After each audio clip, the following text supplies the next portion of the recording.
protection, here to stay. On your path, the truth unfolds. Guides will whisper, stories told. Let your journey now begin. In the magic, let's dive in. So tell me, what do the cards reveal? What's the truth they conceal? She's the high priestess with the key to every question that's haunting me. A lover's heart or a warning from the past. In the terror's embrace, I'm spellbound at last. Truth's come undone, it's a dance we must face. In the chaos, I find my place.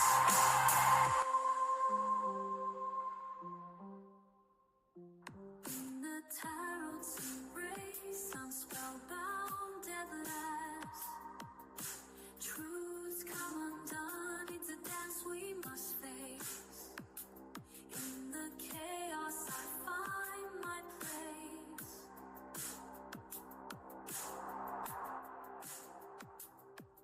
The moonlight glows, the veil is thin. Lunar affinity will call again. Thanks for walking in the light, where guides whisper pure insight. Until we meet, the cards will wait. Mystic whispers guide your fate. With every message our spirits send, for cosmic dreams our souls transcend.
Hello and welcome in, everyone.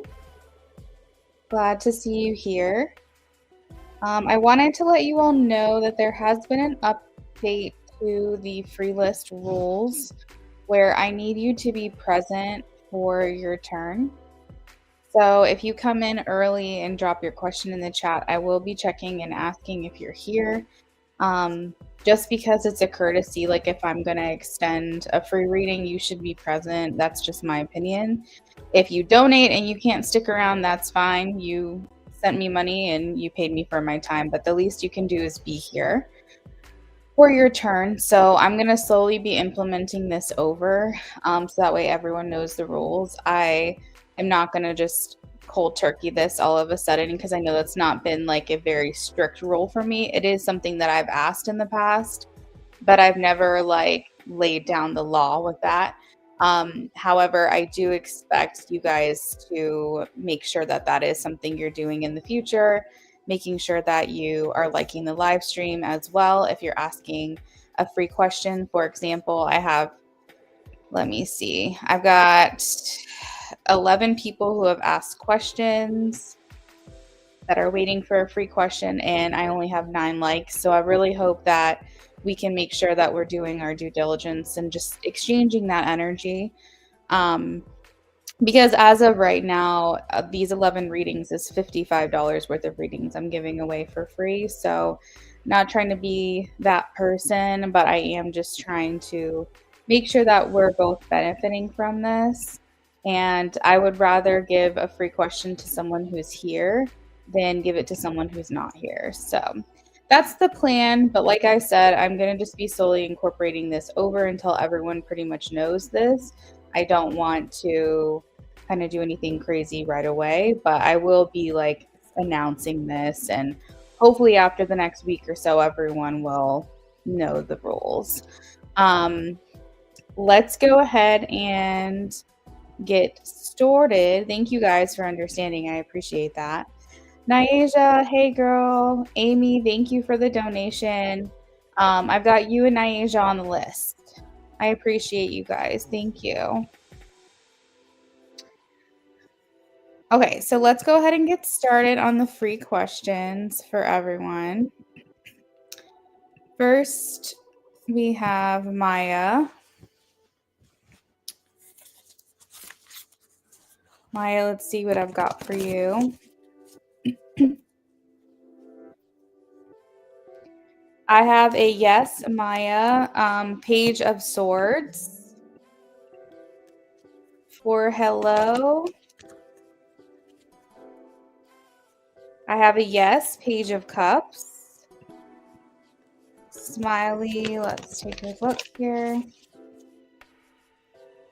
Smiley, I have a no, the moon. I hope I'm wrong on that. Nope. It still says starting soon. Let me take that off real quick.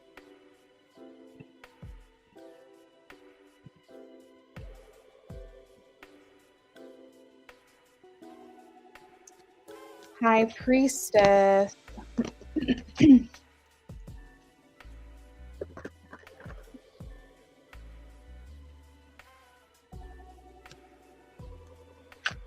I am getting a yes, High Priestess, Seven of Pentacles.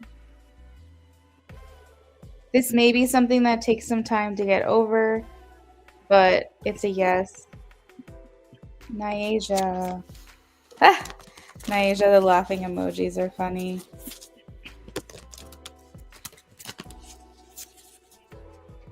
I have a...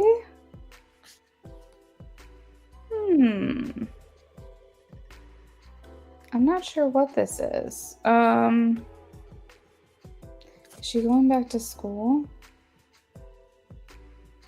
I'm getting a no, Nyasia. Obviously you can change that with your free will, but as of right now, it's not. You're not on the path of school, which is interesting. I do have the Knight of Swords. So that could indicate like an impulse decision you make at some point down the line. But I am getting the Moon, the 10 of Wands, and the 5 of Wands. So those are no's for me. Queen.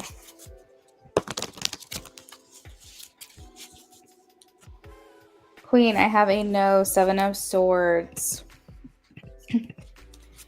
Fake.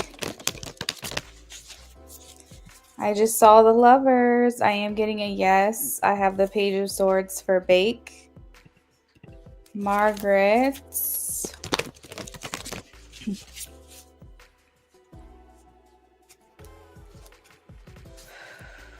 Margaret. Was TJ with someone? Was TJ with someone when he didn't pick up the phone? Was CJ with someone? I'm getting a no, Margaret. 4 of Pentacles and the 10 of Wands. Love.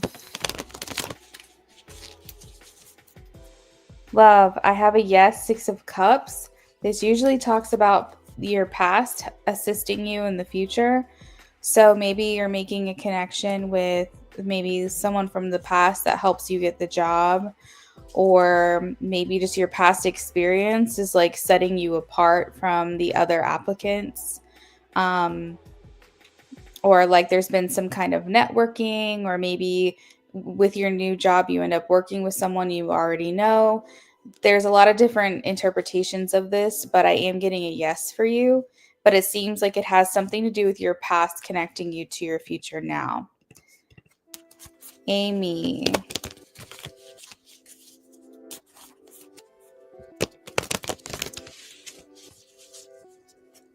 I am getting a yes. I have the Sun, Amy. Amy, do you ever leave apples for him? Shavana. Shavana. I have a yes. King of Wands for Shavana.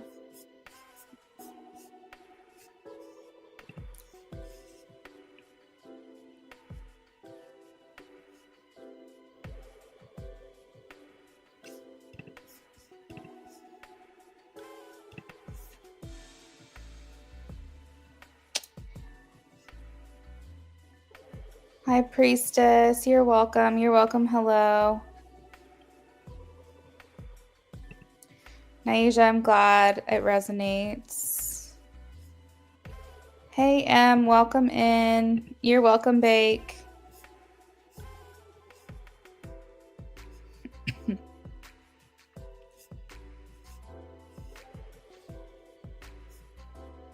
You do. You left apples in his food offering and oranges. Yeah, there's something about the apples that I'm making a connection with.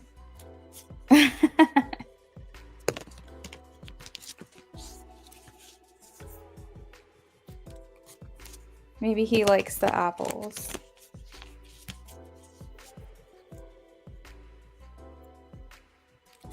All right, this is for Ray. You're welcome, Shavana.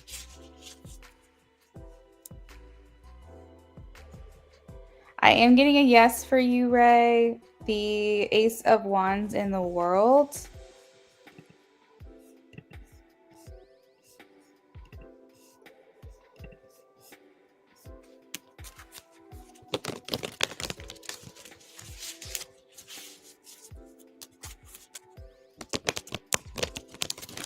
Yeah, and the thing about apples too is that they're kind of like symbolic for like spirit, I think, or like the veil being very thin. Something about apples. I think that's why, like the history of apples, I think that's why they have like bobbing for apples and like candied apples around Halloween, because there's some kind of symbolism that it connects you to spirit or connects you to the other side.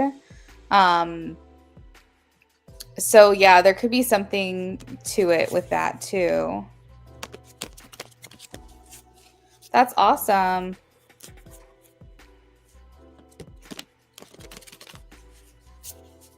Yeah, that's really cool. Does Aquarius have good intentions with M? Does Aquarius have good intentions with M? Yes, strength. I will say that in this particular deck, when I see strength, it does indicate that someone might have multiple facets to their personality. So I think that this person is genuinely a good person and they have good intentions, but just be aware of personality traits that may rub you the wrong way. For example, in this with this card, let me pull it up real quick so you can see.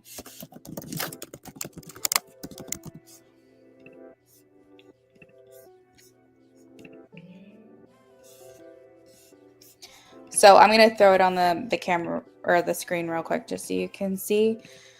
With this particular deck, it does show a very fierce person, so a protector, someone who has like a side, if like very gentle, but if needed, will come out and like let the lion roar, basically. And sometimes when I look at this card in it makes me feel like that there's two sides to this person. So I think just if this is a new person, really take the time to get to know them before making any moves. Just make sure that you like everything that they are and everything they stand for, because there's some type of duality to them that might be unexpected. It doesn't necessarily mean something bad, it doesn't necessarily mean that. It can mean that this person is like a Gemini or like a Pisces, where they have the twin, they've got the mirror.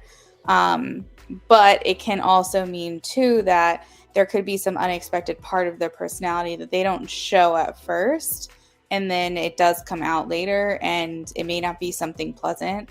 So just kind of letting you know, I'm not trying to foreshadow anything bad. I'm just giving you the information as it comes through.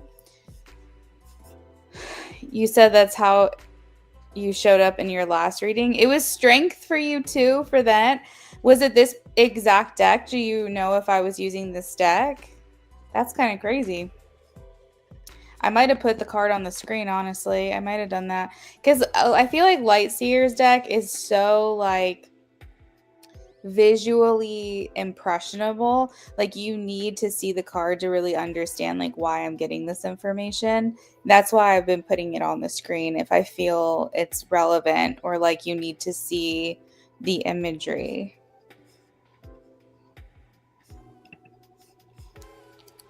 Oh my god, Amy, are they really? Holy crap. That's insane. So I haven't, obviously, I don't think anybody in the world can say they've tried every single type of apple that exists. But of the ones I've tried, I feel like Honeycrisp is top tier. Like Honeycrisp apples, like they're the best. And if someone wants to tell me that there's a better apple out there, feel free to do so. But it's crunchy and it's sweet and it's so freaking good. And if I find another apple that's even better than Honeycrisp, I might die. Because, like, Honeycrisp is, like, superior to me. Hey, Ari. Yeah, Ari, go ahead and drop your question, but I am going to go ahead and close the list.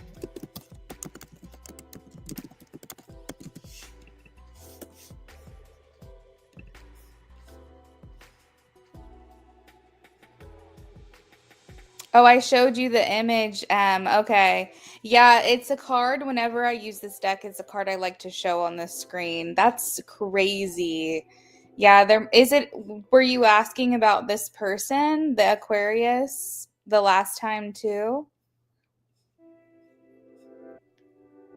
Yeah, Honeycrisp apples are so good. You miss cereal? I haven't had cereal in years. I actually like with almond milk, but I like unsweetened, unflavored. Like I don't do like the vanilla, or I just do unsweet, just regular, because I feel like it's close enough. But I don't really eat cereal. Like I don't think we've lived in this house for 3 years. I don't think, maybe I've bought one box of cereal, maybe. My husband is like a cereal fiend. He goes through like his like fixations with cereal, but I'm trying to like not remind him that he likes cereal because it's really just so bad for you.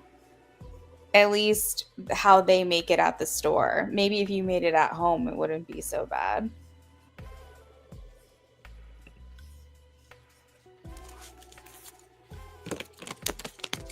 Ooh, blueberry pancakes.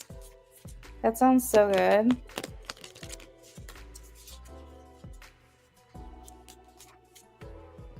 Dang, I used to eat Apple Jacks all the time. Nessa, will I end up marrying Ryan? Let's see. Will Nessa end up marrying Ryan?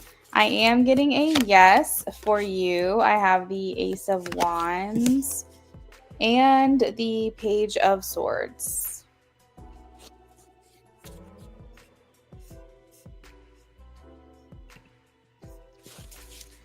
Ari.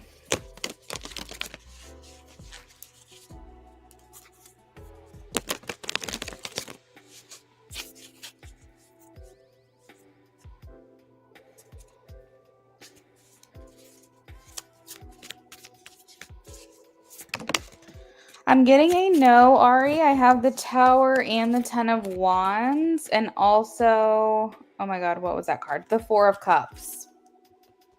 So these are all no's for me.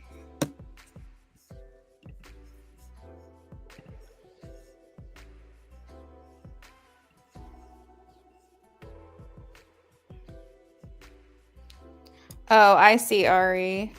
Yeah, blueberry pancake sounds so good.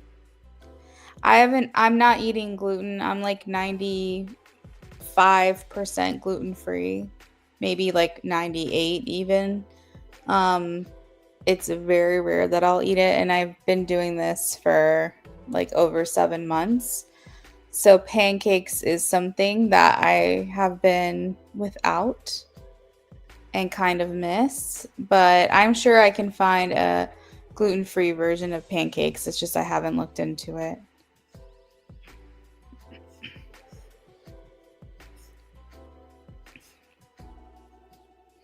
All right, so we're moving on to donations.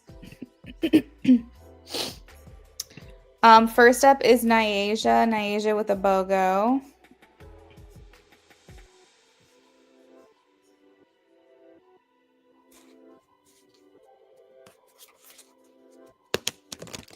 Ari, I'm not sure, and maybe it's like, I don't know. I really don't know, to be honest, what it could be. I mean, sometimes we can make choices out of fear or like worry that if nothing better will come along, or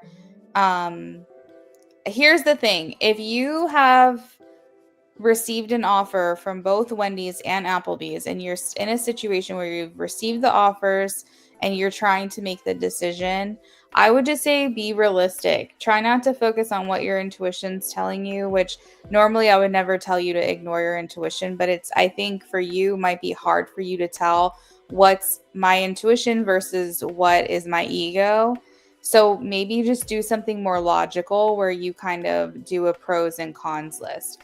And then once you figure out which one seems better on paper, then sit with that decision for a minute or two. And if you feel inside that it's right, then go with that one. Sometimes when we are feel paralyzed and we're not able to make a decision, once we can kind of break it down, get it out of our bodies and onto paper, and we make a decision, then we realize like if that's something that we really wanted or not in the end, you know? Like for example, I could hold up a blue shirt and I could hold up a pink shirt to my husband and be like, "Which one do you like better? Which one should I wear?" And he's like, "I really like the pink." But in my intuition said I wanted to wear the blue. Him helping me make that decision would just reconfirm that I wanted the blue. Whether he said pink or not, or blue or not, it didn't matter. At the end of the day, I know intuitively what I wanted, and the disappointment of potentially wearing the pink shirt when I wanted to wear the blue one is enough to confirm my decision. You're very welcome. So just like do that, and then once you kind of have figured it out what you want to do, then sit with that and see how it feels. And then you'll feel your intuition coming through that you feel comfortable in that decision you made, or you feel like, no, I still need to go the other way.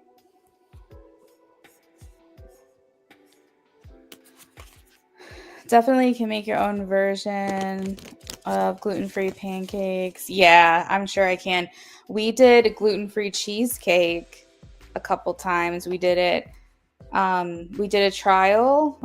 Brennan has never, he doesn't ever cook, by the way. I'm sure I've told you all that before, but he makes the best cheesecake. Like, it's so freaking good. It's the first time he ever made it. I was like, you need to be in the kitchen because it's like the best thing I've ever had. And we got a gluten-free crust. So that was delicious. So, and I know that I can make like banana bread and things like that. So I'm sure I can make pancakes. It's just I haven't looked into it.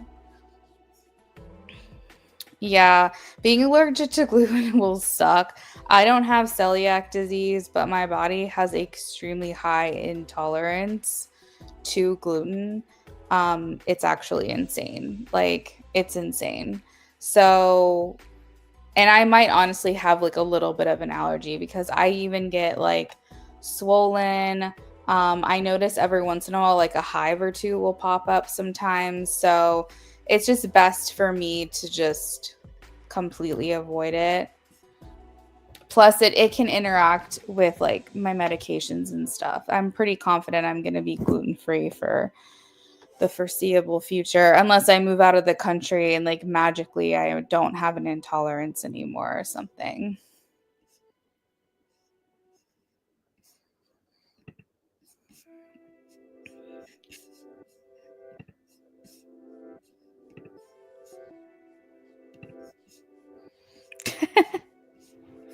Yeah, it's so good. Yeah, I need to work on dairy next. But when you don't get gluten, it's like really hard to remove dairy too because your options are even more limited. So I struggle with that. It's like it's easy to be gluten free when you can still have dairy. So but I've done it before, so I can do it again. One thing at a time, I know. All right, so you said for the BOGO, I'd like to compare stuck between too fast to start nursing startup agency versus retirement blog education. Okay, let me process this. Nursing startup agency. Okay. Retirement blog education. Okay. Which will be more lucrative, easier to manage, more fulfilling, etc.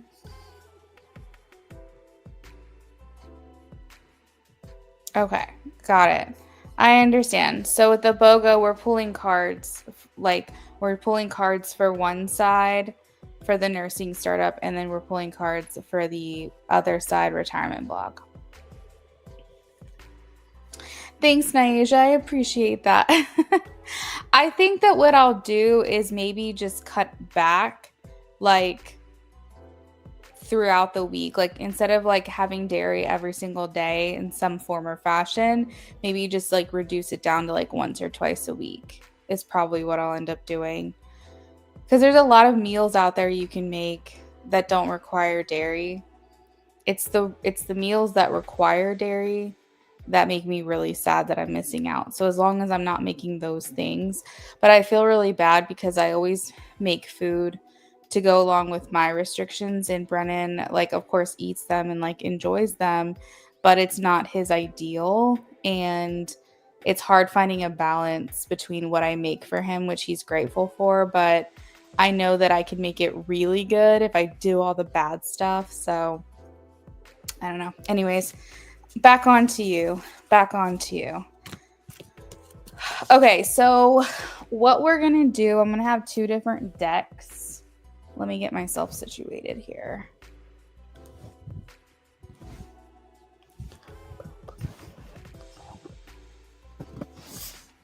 I want to like allow for the energies to have one full deck on each side, so that way we're not limited.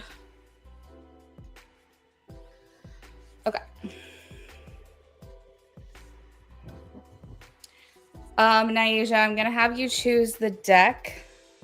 I want you to tell me which one you want me to assign to circles and which one you want me to assign to diamonds.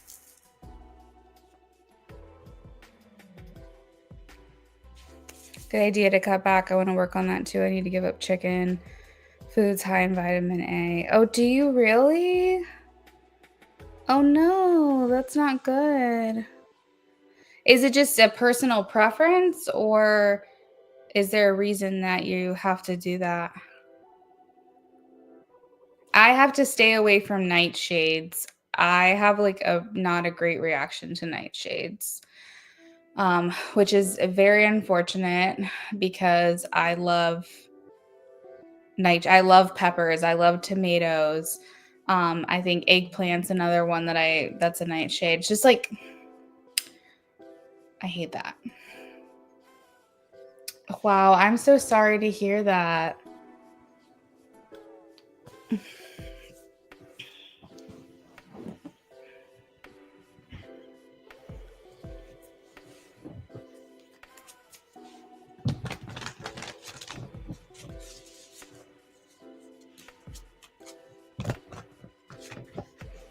Okay, Amy, thank you.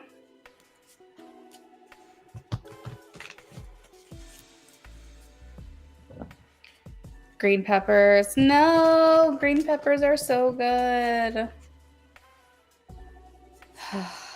Yeah, I cut down on nightshades, and I eliminated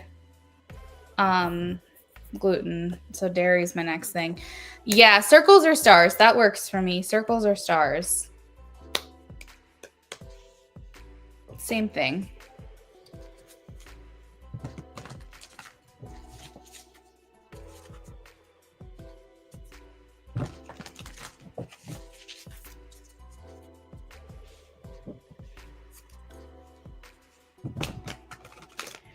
For those of you who are just joining us now, our free list is closed for the night. If you have a yes or no question to ask, it's only $5 if you would like to do that. Otherwise, check back in tomorrow when I go live again. So stars for nursing and circles for retirement blog. Do you want to do that?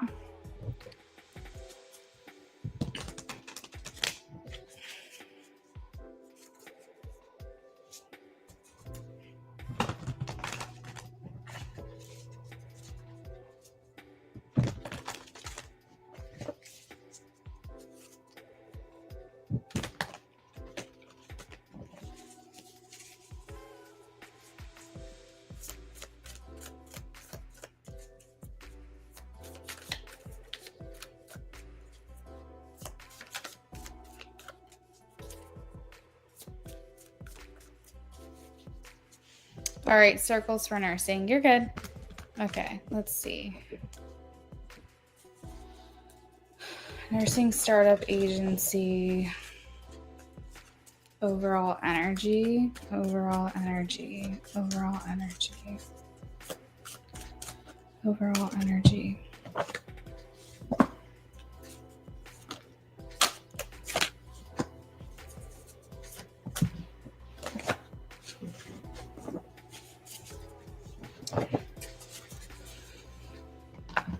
Nursing, overall energy.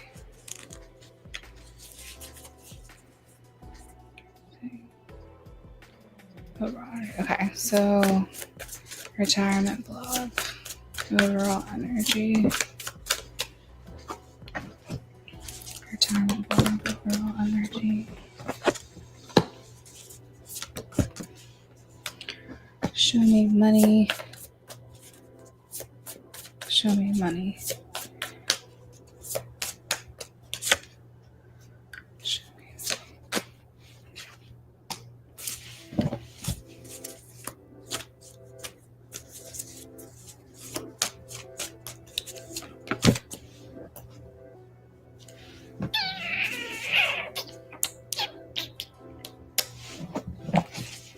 easier to manage.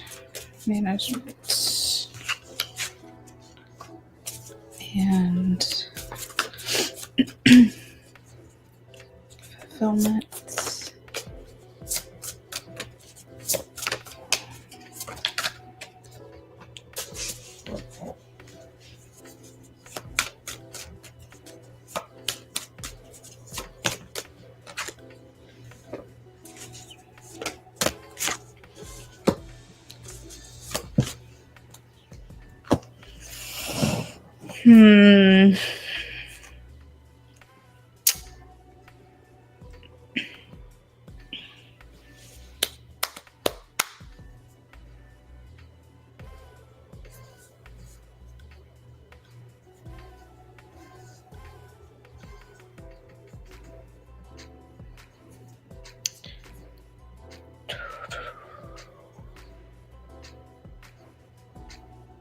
Okay. I think the better option overall would be the nursing startup agency. I do see flaws in either system. I almost am encouraged to say do both, but only because the blog situation, it seems like it is fulfilling and easy to manage. But I think that I worry about your wallet, at least to start with the blog and education. I think that's something that's going to be a slower build. I feel almost like you can start the nursing agency and apply it relatively quickly just because there's more of a need for it. Not that you can't find your niche target community for either one of these things. You absolutely can. It just seems like blog gives you more time, easier to manage, maybe even more personal fulfillment as well, more flexibility. I do feel like, maybe it would even be better for your love life as well, but it just might be harder to make connections because I have the Knight of Cups and the Three of Cups in reverse. So I feel like you would really need to find a way to market yourself really well. And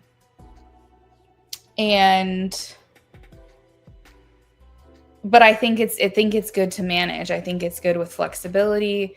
I think that you would probably eventually have maybe more time on your hands with the retirement blog and education, just because it would be eventually maybe a passive stream of income, because you could probably build it out to be something that doesn't require your constant attention, like at some point 2 or 3 hours a day, find fulfillment there. And then once that's kind of off the ground and up and running, then you can kind of maybe do something else if you want to.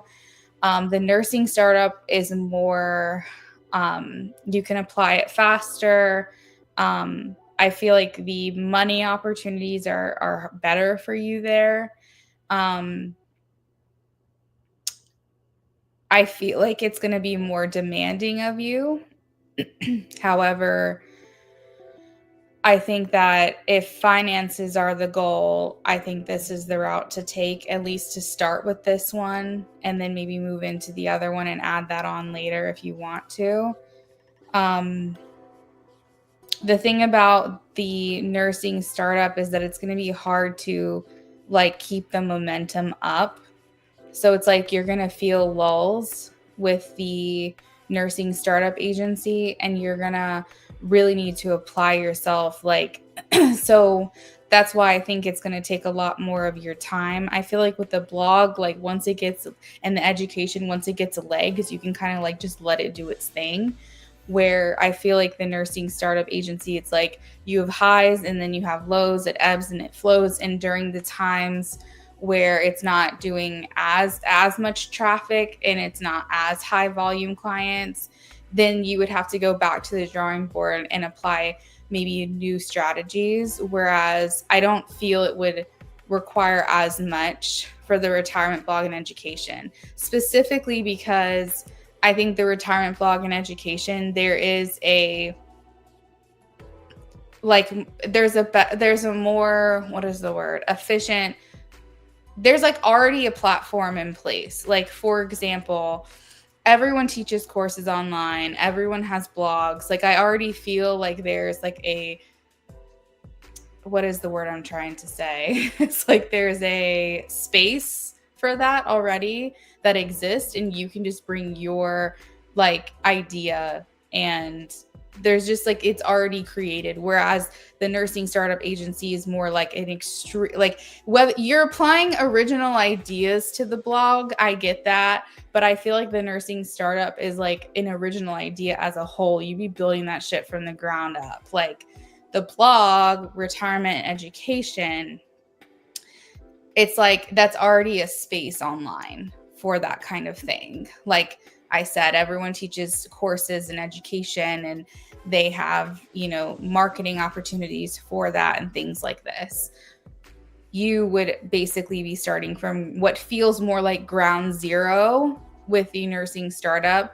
Whereas the retirement blog and education, yes, you would be starting from ground zero, but it would feel more like level 2 or 3, because you have that access of online support, and it's not a foreign concept to teach courses in education online.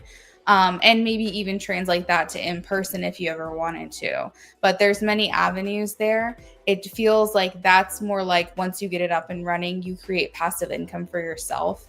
And then, so, I guess it just depends on your needs, and it depends on your goals. If you want to try to get money ASAP, you could probably start with the nursing startup. But if you're not worried about, who's not worried about money? Let's be clear. But if your focus isn't about money, your focus is about long-term success, then you could start with the retirement blog and let that get off the ground, because that might take a year or two. And then once that has legs, then you can start focusing on your next plan. So, it's tough. You've got, with the nursing, you have more lucrative. I feel like it's just as fulfilling. I feel like it makes you feel inspired. It makes you feel liberated. And overall, I think in the end, you'll feel very proud of what you achieved.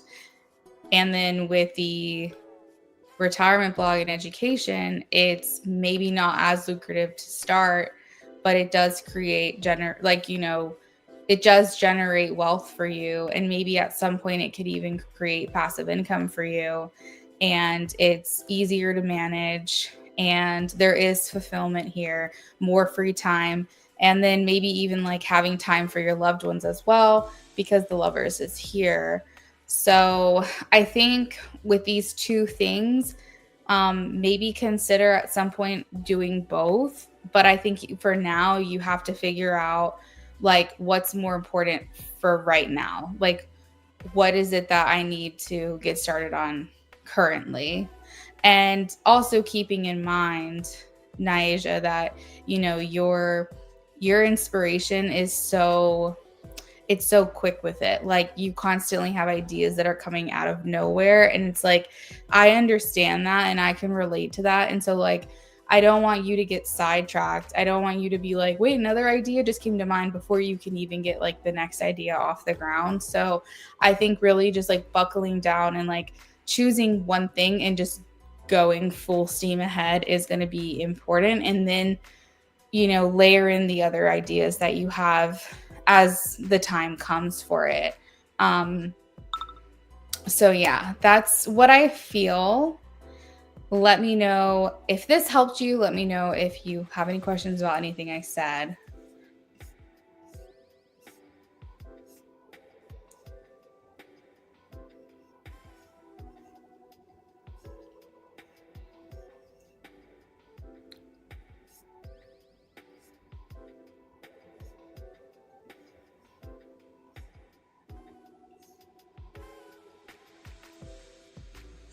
You said from seed to full blown tree. Nursing it is. I'll definitely slowly work in the retirement space down the line. There's a niche that's missing. Yes. Hey, M, thank you for the donation. You said mini in past, present, future. Perfect. You're going to be after Amy, and I'm doing Amy next. Okay, M? Awesome. So true. Oh my God. I started the nursing website and got sidetracked, girl. Yay. I'm so excited to see it. He says absolutely resonates. Will it take a while for the nursing business to be lucrative? I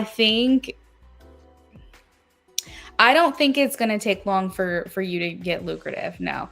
I do think that you'll have heightened traffic and volume and money, and then sometimes it'll be slower. And I think that's during those dips, you're going to have to like try to brainstorm what it is you can do. I think it'll level out eventually. But like I said, I think you're going to make money quicker from this than the blog, to be honest. And maybe I should say you'll make more of like a paycheck from the nursing startup. I feel like with the blog, it starts off more like a side hustle. Do you get what I mean? Where it's not really like paying the bills, but it is supplementing your income. Whereas I think the nursing startup could potentially start actually giving you a paycheck sooner than the other option. So I think that as long as you can get clients and you can basically put them on retainer or whatever, or give them a membership or whatever the plan is, I think you can start making bigger chunks of money faster.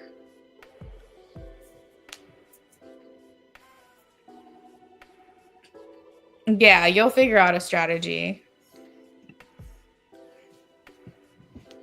Perfect. All right. Well, thank you so much.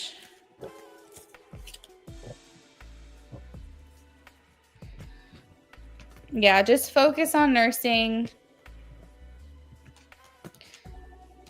And then like once you can get that up and running, then you can move on to the next thing. You're like me in certain ways where it's like you have too many ideas. You want to do this, you want to do that, you want to do this, you want to do that. And then like that paralyzes me. I don't know if you feel the same way, but like it literally paralyzes me because I'm like, I have so many ideas, but I don't have the ability to execute them all. Like literally right now, I'm literally like, I want to start a garden. I got to do my taxes. I'm planning my sister's baby shower. I've got to make sure I work. I got to make sure that I take care of the house, and I got to make sure that I cook dinner. Oh, don't forget to work out. Oh, don't forget. Like, I mean, it's literally like so insane.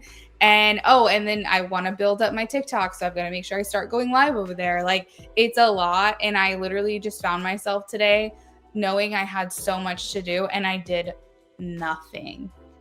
Literally nothing today. I literally watched TV, scrolled my phone, and just vegged out on the couch all day until now because it paralyzes me to think of all the things that I have to do. Obviously, by tomorrow, I'll be back to business and I'll be able to take care of some things and cross some things off my list. But today, I just couldn't. Today, I just could not. And that happens because it's just too much that you want to do, too much you have to do. And then you get into the point where it's just like decision paralysis and you're just like, I need to check out because this is just too much. So like that's what happened to me today. And it also doesn't help because I got up and I had momentum to get my day started. I was going to take Brendan's car to my dad because he's a mechanic. We're going to get an inspection. And, like I was like full on ready to like get my day started. And he was like, hey, I'm actually going to be leaving early. Don't come up here today. We'll find another day to do this. And then I was like, okay, cool. Well, I guess I have some free time. And like that just put a wrench in like my entire strategy for the day. And it just like went to waste. But at the same time, I have to honor that too sometimes, that I don't have to be doing something all the time. Like I can literally just live if I want to. So, but yeah, I mean, I get it. I understand. I should see your notes, like the notes app in your phone. Is that what you mean? You drive your partner nuts? Yes, me too. Like every time. Every time I see Brendan, he wakes up in the morning or I talk to him on the phone, I'm like, I have another idea. And at this point, he just entertains me. He just like entertains me because he knows that he's going to hear about this today and never hear about it again, probably. And he just like lets me do my thing. And I appreciate that so much.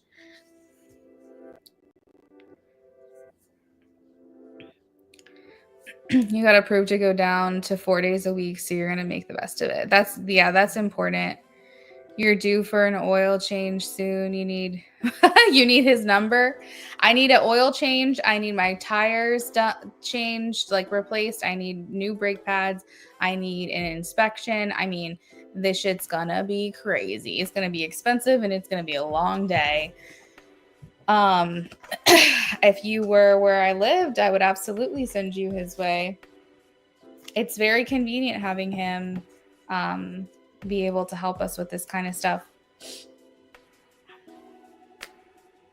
I do feel bad for him though, because he's not old by any means, but he is getting older in age and like it's physically laboring to be a mechanic. And I feel for him because he's just like riding it out until retirement. I know that it's really hard on him.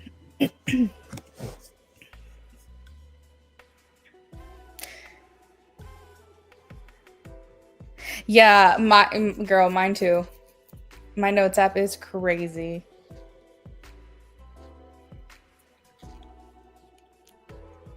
Let me see. I'm sure my settings... Amy, are you in here? I'm sure my settings say like how much space my notes app takes in my phone. Speaking of which, I have like no space left right now.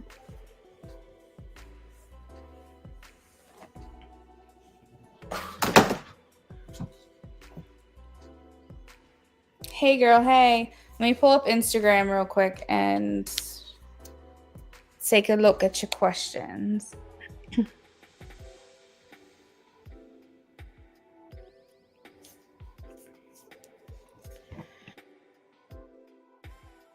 Honestly, it's for their own mental sanity that he just embraces your curiosity. I'll tell him that you said that. Oh my God. I'll tell him you said hi, and also like you understand what he deals with me. That's so funny. Amen. Definitely a blessing for your dad's help sitting in positive vibes for retirement. Thank you, Naisha. I'll keep talking. I don't want to continue to delay you. Thank you, Naisha. I hope you have a great rest of your night. Good luck on getting this off the ground. I know that I don't really see you but maybe once a month, twice a month, if that. So hopefully by the next time I see you, we can hold each other accountable. We'll have crossed some things off of our list the next time we link up, okay? Have a great rest of your night.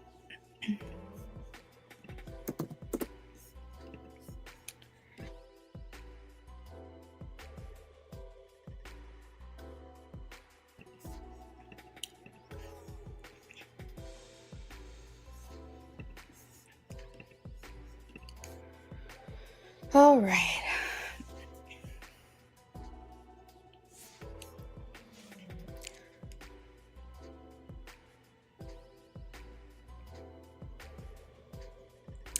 Oh, I'm glad to hear that she's back.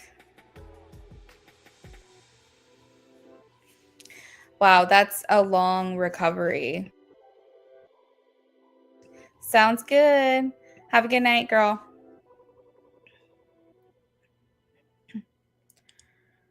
Okay, so they're a little more balanced.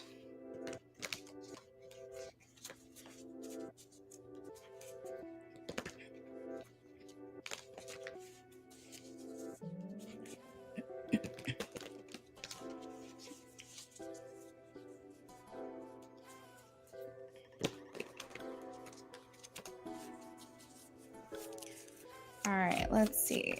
How are they feeling? How are they feeling?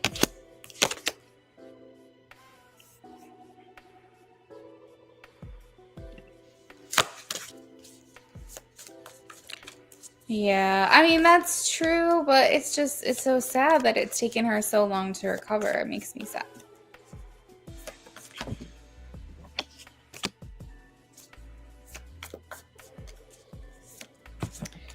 Okay, so what I feel is that you're not trying. How they're perceiving you is like you're a little bit more calm.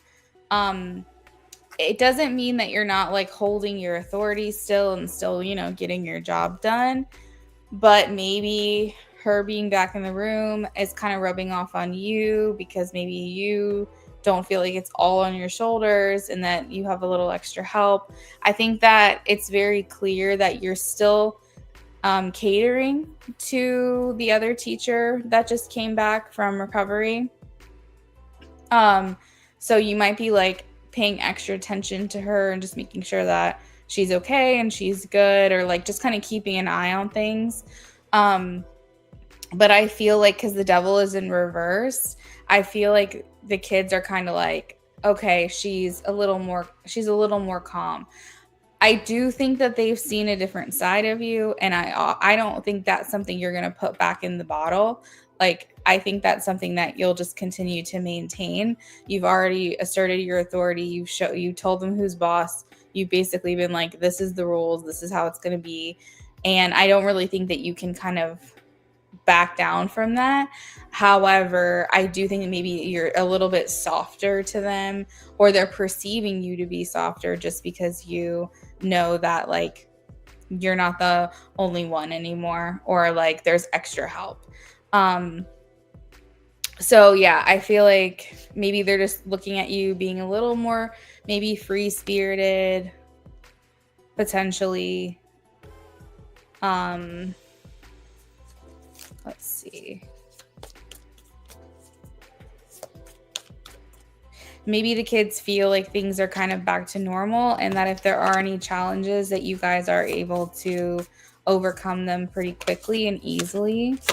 I asked for how they're feeling towards you. I have the 10 of Cups. So it's kind of reminding me of like, okay, here's the image.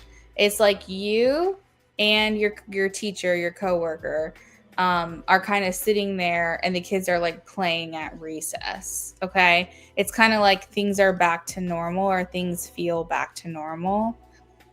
And the kids are like, I can be free, I can have fun, I can kind of do what I want to do. I think also there were certain kids that might have been a little bit like traumatized by the whole incident, and that could have been like weighing on them a little bit.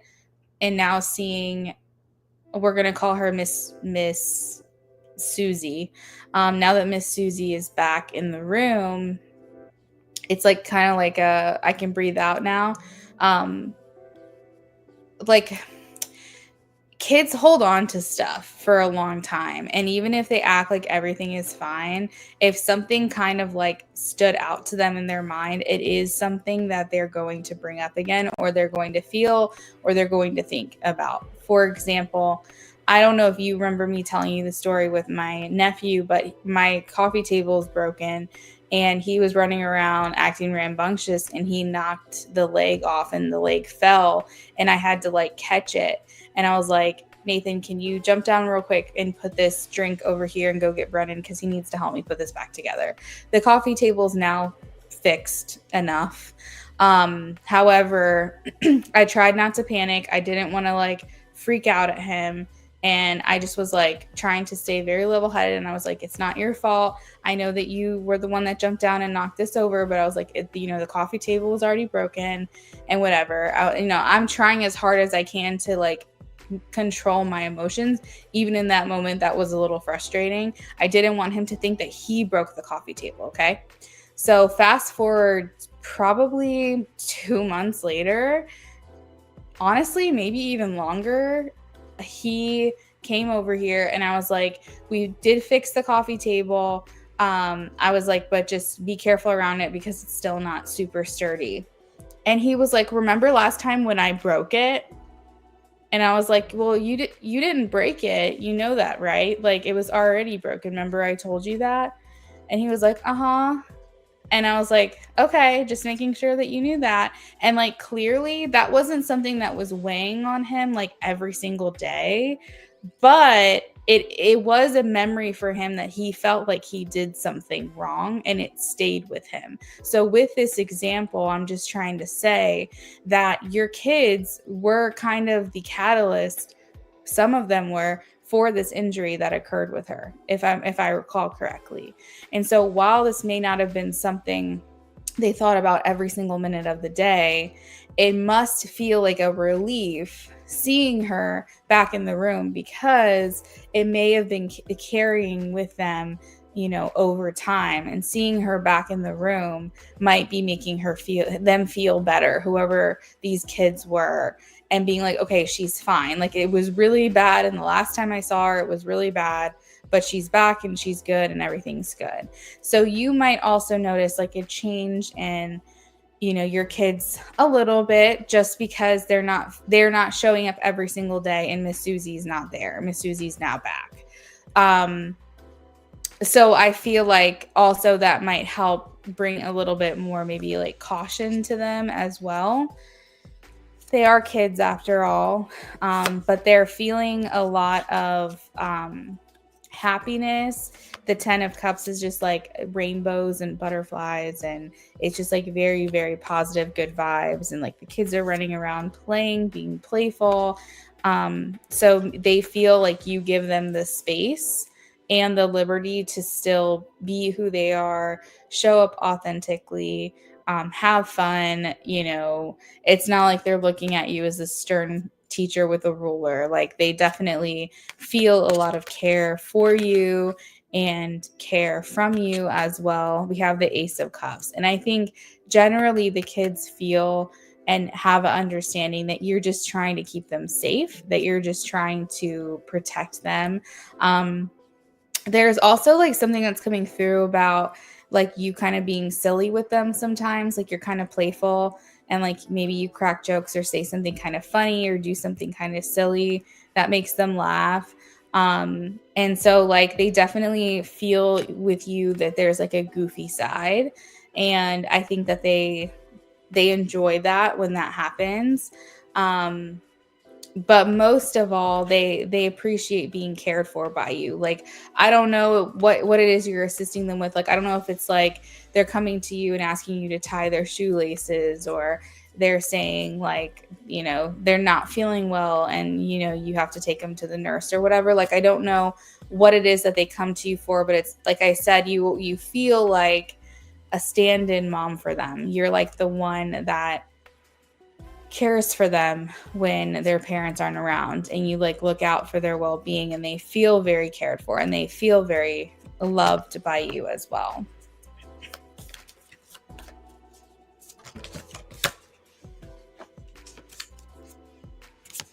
I just feel like they kind of have this sense of the band is back together, reunited, and it feels so good. Like, I think they're just really happy that you are kind of like back to normal.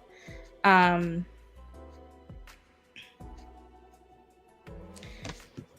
see. I just feel like the kids are just all smiley. Like, for example, I'm going to pull this picture up on the screen just so you can see.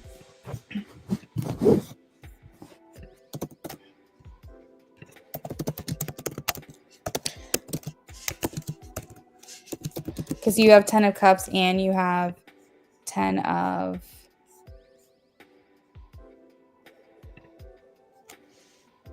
Pentacles.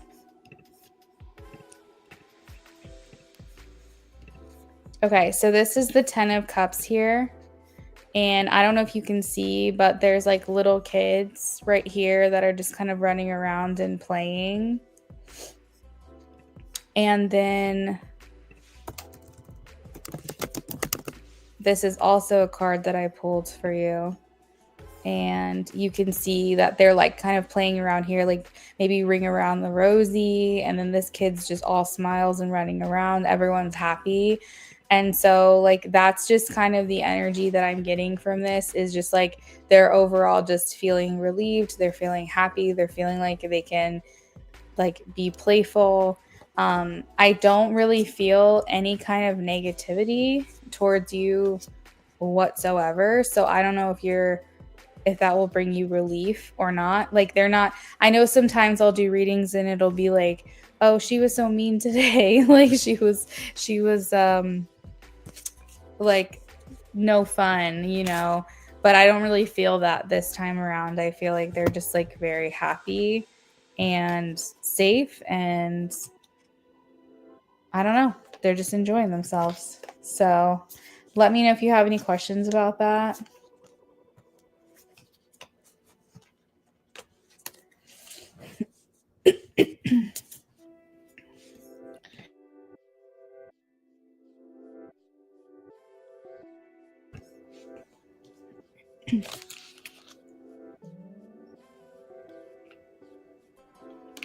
Okay, so let's take a look at your next question.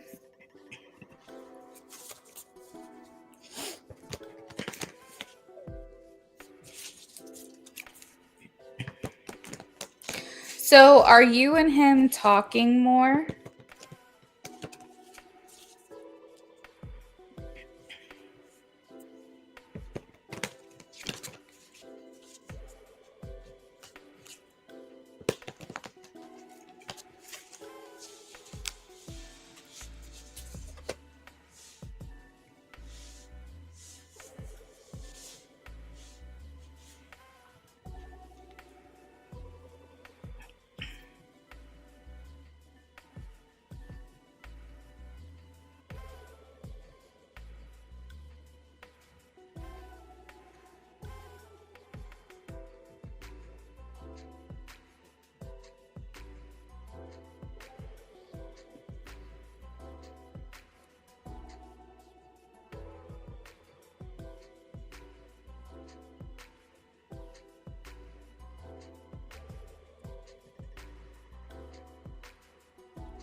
Yeah, your kids are okay. They're doing all right. Little combos now and then. Oh, snapping. That's what you young kids do these days.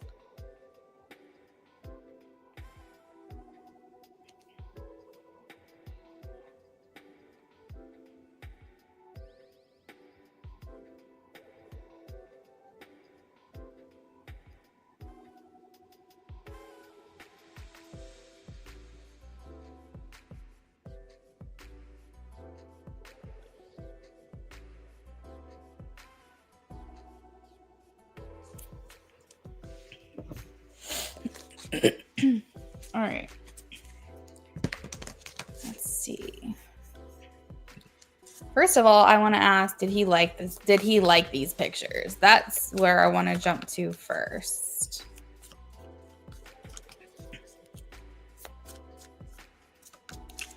Did he like these pictures? Yes, he liked these pictures, girl. We have the Knight of Cups. So that is definitely a dead ringer for a yes. Because the Knight of Cups is like feeling romantic, feeling an attraction. What did he like about these pictures? Oh, girl. Oh, girl. Temperance versus temptation. So this indicates to me that he was like, I want to be a gentleman, but you're making it hard. Pun intended. Like, this is like basically like, I want to be a gentleman and I want to have discipline, but you're making it very difficult for me in this moment. So I think that he very much enjoyed the pictures that you sent. Let's see.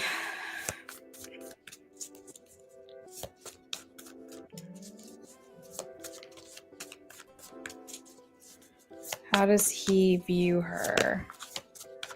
How does he view her? Is he older than you? You either give off a very like young and playful energy, and so it's like you can be perceived to be like a younger soul basically than him, or you may literally be younger than him.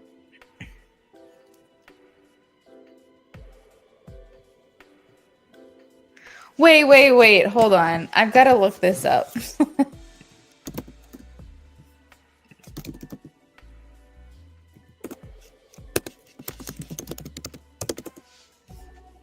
Oh my God, that's so cute.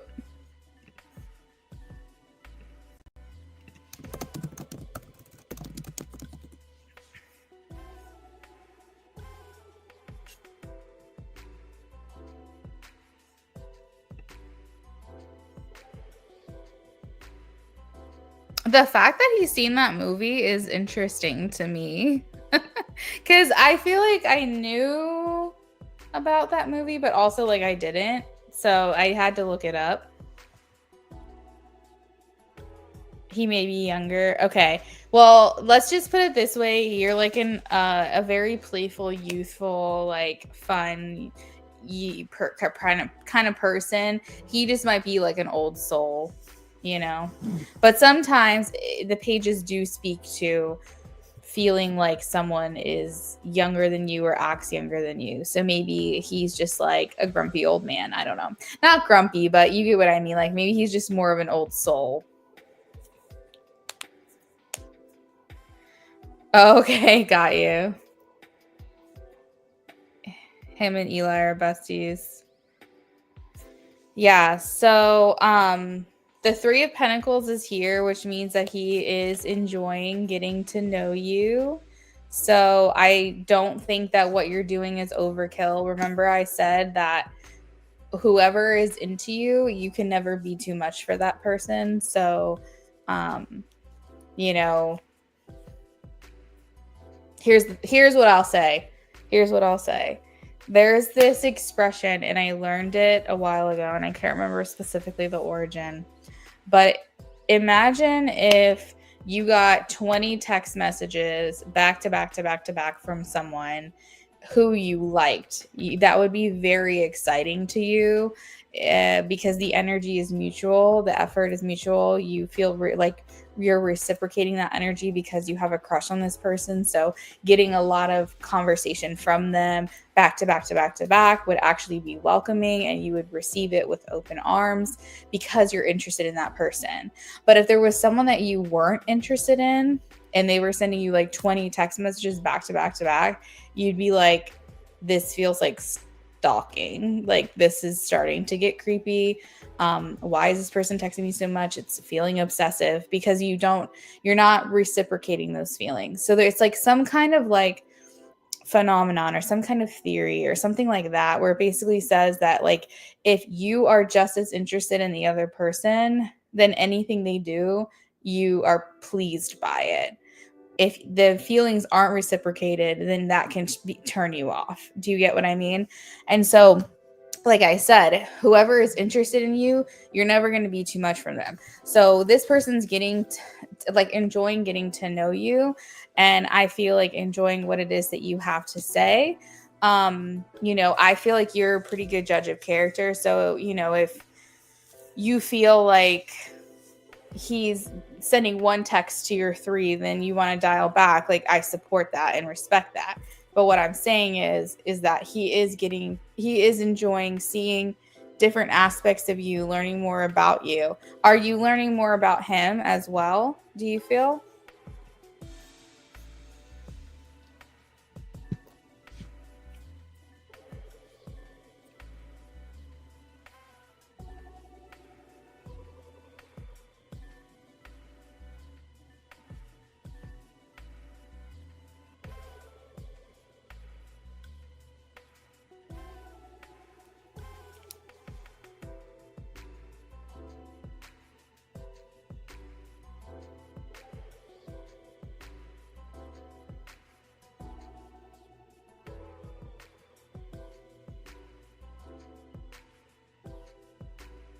You're learning a little, so maybe you should ask him. Yeah, definitely. Like, ask him a little more about himself. It's not necessarily a bad thing that you're the one that's yapping away, but maybe that's how he likes it. Some people don't like to be perceived, so maybe he's comfortable hearing about you, but once you start asking him the questions, he might be like, back to you. But at the same time, it is important to ask questions because it does show that you care as well about getting to know him too. So hopefully you start feeling more communication from him. I do feel like there's a little bit of momentum here with you and him, but it doesn't feel like it's not like a super fast build or something like that. Like, there is some kind of momentum, but it just feels kind of slow. So I hope that maybe if you start like pulling, and asking questions about himself, then, he'll start engaging a little bit more with you. But as of right now, he's liked the pictures and he is enjoying getting to know you. He feels like you have a very like bubbly, very fun personality. As I mentioned in the last reading, he feels like oh shoot, the thought just went in my head and then just left it. What did I say last time? Oh, yeah, that you have a lot of layers to you. I think that was him that felt that way. That you have a lot of layers to you, multifaceted. So he feels like, maybe multiple hobbies, multiple interests, like your belief systems and your ethnicity and your culture, and like there's just your musical taste, just like there's just so much about you. Like I said, he said you're just not basic. So let's see, you got layers, you're an onion, girl.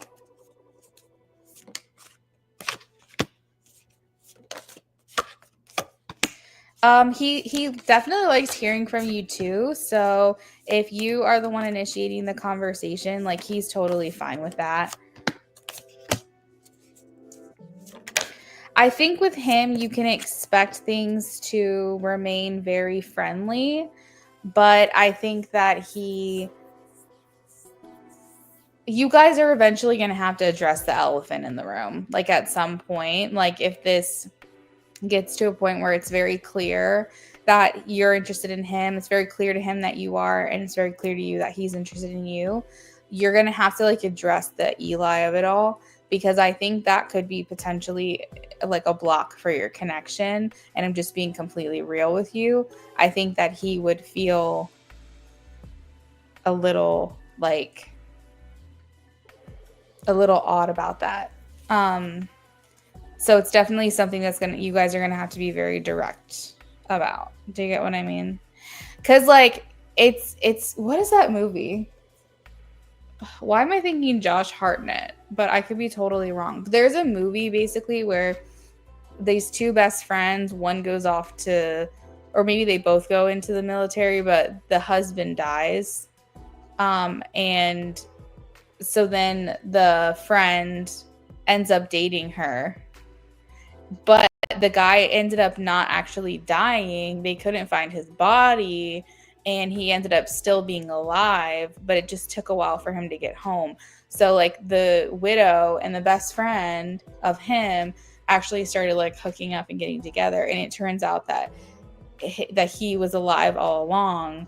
And then like that's awkward. That's like an awkward like love triangle, and obviously that's unfortunately not the case here. But I think that that's still like that triangle still kind of exists, and I think that's definitely something you guys are going to have to talk about. Messing up bro code a little bit, I think that he's going to understand that there's nothing wrong with exploring a connection with you, but I just think it's something that you guys will have to talk through. I think you're going to have to be extremely honest with him about the nature of your relationship with Eli, and I think that you're going to have to be very honest with him about where you're at in the grieving process, and potentially how you feel about Luke as well. And I think that he's going to have to like have that all of that information to analyze and determine how to navigate forward. But obviously that's something that's not going to have to happen right away. It's just once it's established that you're into him, he's into you, then you guys will have to have that conversation. Because I don't want that to, if you all are feeling each other, I don't want that to block you guys from being able to pursue and move forward. You know what I mean? And he might see things like you celebrating Eli and on his anniversary, like he might know about that, and that might be very special to him, and like he appreciates that about you. But at the same time, that might mean that you're still carrying on this like non-closure with him since his passing, and then that might feel a little bit conflicting, I guess. Something like to understand and be aware of. Yeah. Okay, you did talk to her about it. Yeah, so I mean, in a nutshell, he really enjoys hearing from you. He really enjoyed those pictures. I can't remember if he said it was more than one picture or whatever, but he enjoyed whatever it was you sent. He likes getting to know you. He's going to maintain a friendliness with you. Reach out to him maybe the next time you guys talk, maybe ask him something about himself. See if you can kind of pull him out of his shell a little bit more, and just go from there, and just like be open to whatever unfolds between the two of you, because it's very clear that he has attraction for you and that he enjoys your company. So it's like, is this going to go anywhere is the question. So take it one day at a time, one day at a time. Maybe hold off on the pictures from, because what you want from him is you're going to want a compliment. You're going to want him to like the picture, or you're going to want him to say something about how good you look. And maybe he's not there yet. So like, just hold off on the pictures for now. It was a nice little tease. It was a nice little like something. But, I think hold off on that and just like try to engage more in the conversation of like getting to know each other. Oh, you said it's more than one pic? Yeah, just be friendly for now and see where it goes, because I think that the door is open. I really do. I just think it's like cracked. Do you get what I mean? So I think we'll just have to see.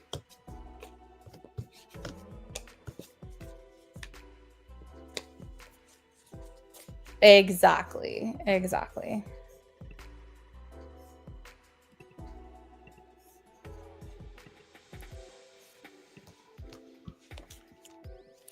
M wins. Are you here?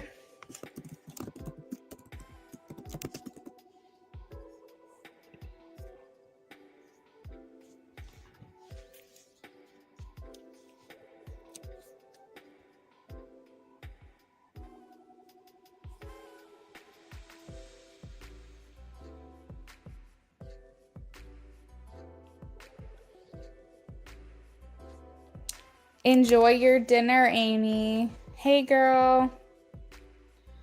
All right, so you had said that you want to do a mini and a past, present, future, I believe you said.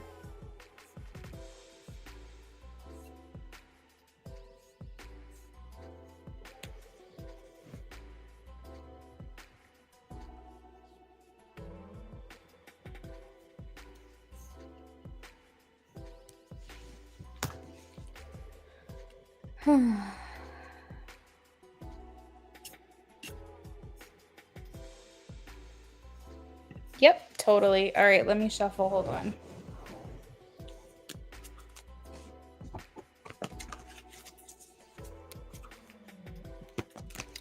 Oh, are you, How are you feeling?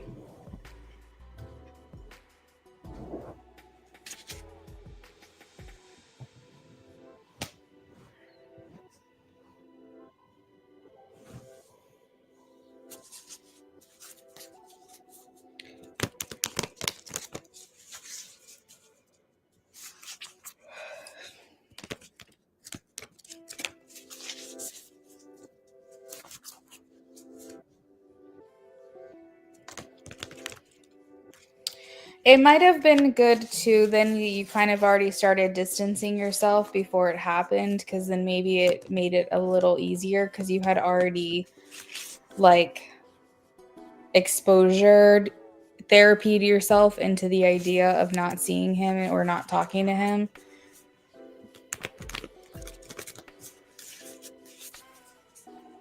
Yeah, that's what I was thinking. Well, I'm glad that you're handling it as well as you can.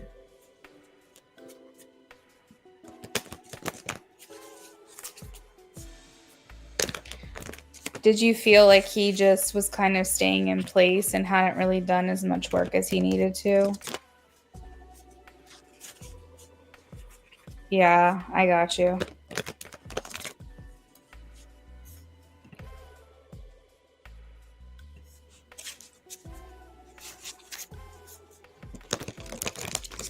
Well, I'm proud of you for having the strength to make that decision.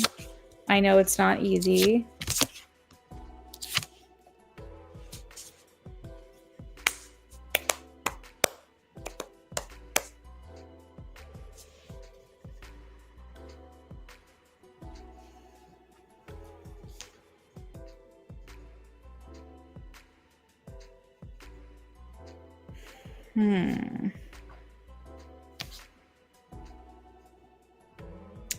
All right, so we have the past, we have the 9 of Pentacles. It's making me feel like there was some damage that was done in this relationship, because the 9 of Pentacles, it typically talks about being independent, being on your own. And I think that in the past love, you one of two things, maybe both, that you felt very alone in the relationship. You felt very independent, like it was all you that was fighting for this connection. You didn't really feel like you had a partner most of the time. Because the 9 of Pentacles is kind of like I had to do everything by myself. Like I didn't feel like I really was able to like immerse myself into this relationship. It's like even though I had a quote unquote boyfriend, or I could say that I had a boyfriend, it didn't really feel like it. And then it also indicates that prior to getting into a relationship that you were more or less in a better position than after you met him and after you got into a relationship with him. It's like this relationship did some damage. Now, maybe you are on the other side of it and you're stronger for it now, but it doesn't mean that it didn't come with its own set of baggage, that if you had just bypassed this relationship altogether, you might feel like you could have avoided a lot of pain and frustration. The Queen of Swords here is your present, and it's just indicating that you're extremely analytical right now. You're extremely logical. You're thinking with your logical mind. You are not allowing your emotions to take over, because it seems in the past you did allow your emotions to make the decisions for you, and that might have made your situation a little harder because you were trying to maybe give the benefit of the doubt. You were trying to protect your heart, trying to protect your emotions. And I feel like right now, as the Queen of Swords, it's like I'm removing emotion from it altogether as much as I can. I'm focusing on fact and I'm focusing on logic. And I'm just basically in observation mode at this point. I'm reflecting. Like the Queen of Swords can come across like a little bit cold, a little bit jaded, but it's for her own good, and it's a necessary process in order to understand and process what has happened, so that way you can make room for the future in love. That means that you're going to be more critical of future love connections. And that brings me into the future, because you're being more critical. The Nine of Wands, you're not going to let someone in as quickly as you did with your ex. The Nine of Wands indicates I've been through a lot. Don't fucking play with me. Have clear intentions. Say what you mean. Keep your word, because I'm not fucking with you if you don't do this shit. Like, that's kind of the energy of the Nine of Wands. Like, I've been through a lot. The wounds are still open. I'm trying to heal them. And I'm beaten and bruised and just like battle wounded. Like, I've got it all. I've got all the scars. And I like have one more fight in me to find the right person, because I don't want to bullshit with anybody. So in the future, when it comes to love and how you'll be approaching love, is guarded. It's going to be cynical. It's going to be overly critical, but that is because you don't ever want to find yourself in the same position that you are right now. And the Nine of Pentacles is kind of like the last lap of the race. It's like, I'm not fully closed off to the idea of love. I still want that for myself, but I can't put myself through another situation like this. Like, I either need to cut them off early, or I need to make sure that I found the one. It's kind of like the energy. Now, the past, present, future is not showing love relationships. It's showing literally you by yourself. You in the past, you in the present, you in the future. So I think what that means, just as a rule of thumb, is that you probably won't be jumping into relationships anytime soon, but that's probably not a bad thing. It's okay to explore, it's okay to date, but maybe just right now, it's more important to try to like heal, because if you think about it, if you have like a cut on your finger, for example, and you keep moving that part of your hand over and over and over again, the cut keeps opening and opening and opening and opening and opening, and it never really allows it to heal. But if you rest and you take a break, you allow it for it to close up, then it can heal a lot better. Kind of like a broken bone. If you keep putting pressure on that broken bone over and over and over again, it's not going to heal, and maybe it's even going to heal even more messed up. Maybe the cut will still leave a scar. So you kind of have to take a beat and take a break right now, because I think you're still very raw.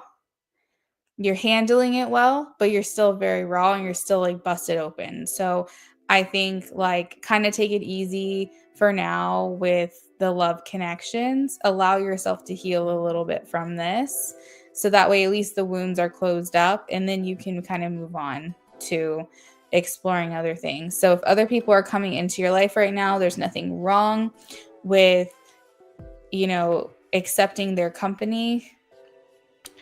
But I think that it would have to take an extraordinary type of person to make you say, you know what, I'm going to jump ship and I'm going to like get involved with this person immediately.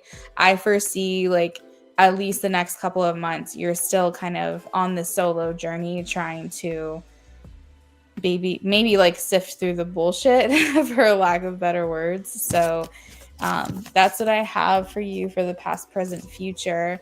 Let me know what your mini reading question is.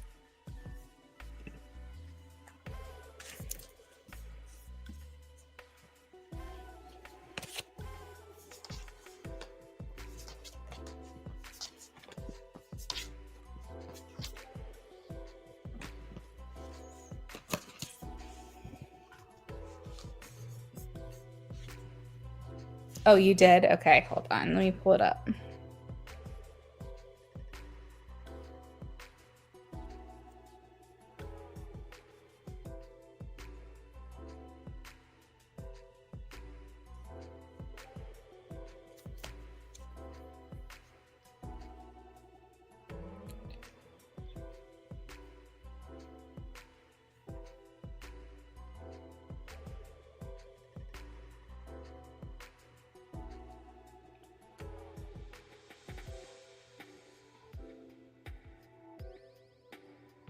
Okay, I just got it. Let me see. Let's take a look here.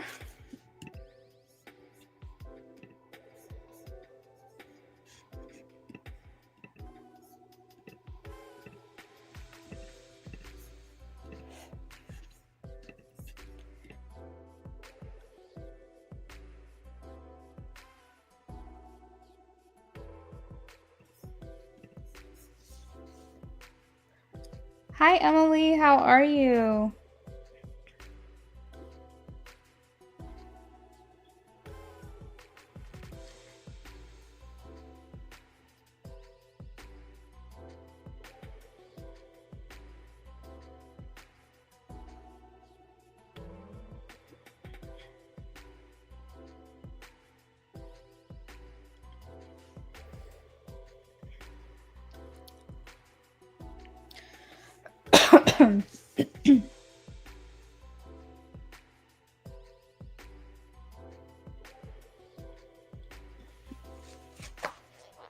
I'm doing well. Thank you for asking.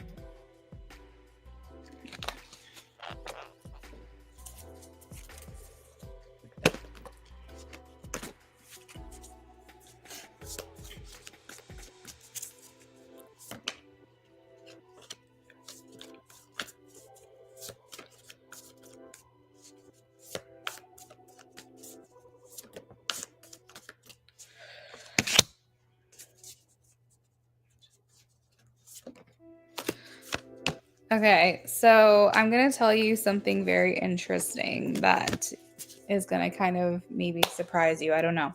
Or maybe it'll feel like confirmation. Spirit is saying you know him, but you've never met him in this life. Spirit likes to be cryptic. So to answer your question, no, because you've never met him in this life yet.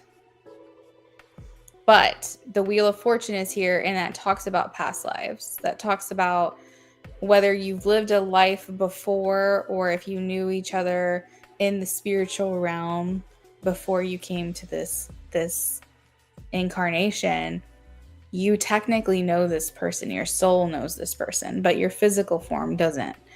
So I kind of feel like Spirit gave me like an all of the above. It says like A, B, C, or D, all of the above. I feel like that's what the answer Spirit just gave me. So like your soul's going to recognize him, but physically you're not going to recognize him because you don't know him yet in this life. Okay? The wheel is like, it's karma, it's past life, it's soulmate, it's just soul contracts, soul ties, all of that kind of stuff. And the other message I'm getting is 2 of Wands, 10 of Wands, which strictly talks about travel. It talks about, in this deck, I should say, it talks about kind of packing up, packing a suitcase and maybe meeting this person somewhere you've never been before, or somewhere you don't currently live, or maybe they have to travel to see you or meet you or something along those lines.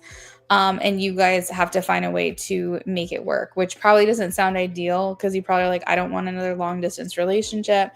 I just want the person to like be in my life, to just be in my life. But it doesn't mean it's long distance either. It could mean that this person doesn't live where you are now, but eventually will. And so they had to travel to be near you. So, for example, if you meet this person, you might say, oh, like, where are you from? And they're like, Wisconsin. You're like, oh, really? Like, what are you doing here? Oh, well, I just moved here because I just got a job. And so I moved here for business, and I've been here for about like a month or so. And then you're like, oh, shit, no way. This is the person that Luna was saying was traveling to, to kind of become in my reality.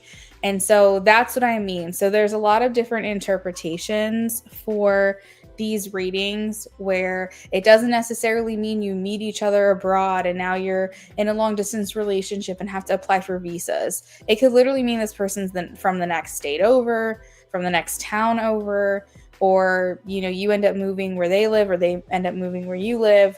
But there's some kind of indication of travel. So I'm just throwing that in there. Sounds like a plan. So let's go ahead and move on to that question.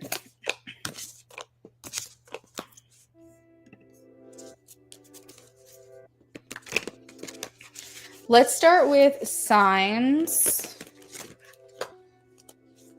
I like to kind of just get that one out of the way. So let's do signs.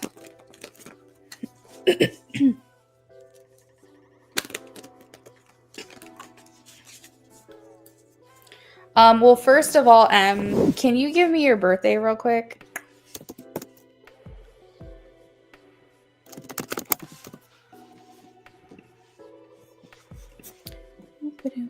I have a reason. I want to look at your destiny matrix. This isn't what you paid for, but I want to look at your destiny matrix and see if I can get any information on this person.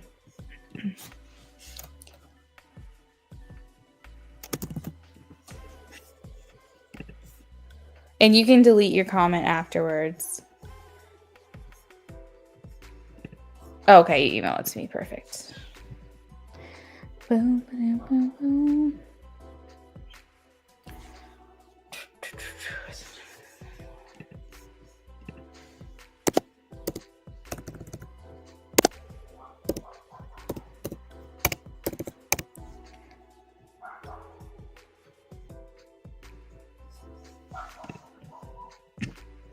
I'm just specifically looking at your love line.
These dogs next door are just like barking like crazy. They're so freaking annoying.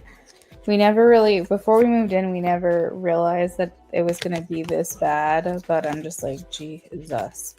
The only thing I'm grateful for is that our bedroom is on the opposite side of where they're barking, and like, thank God for that.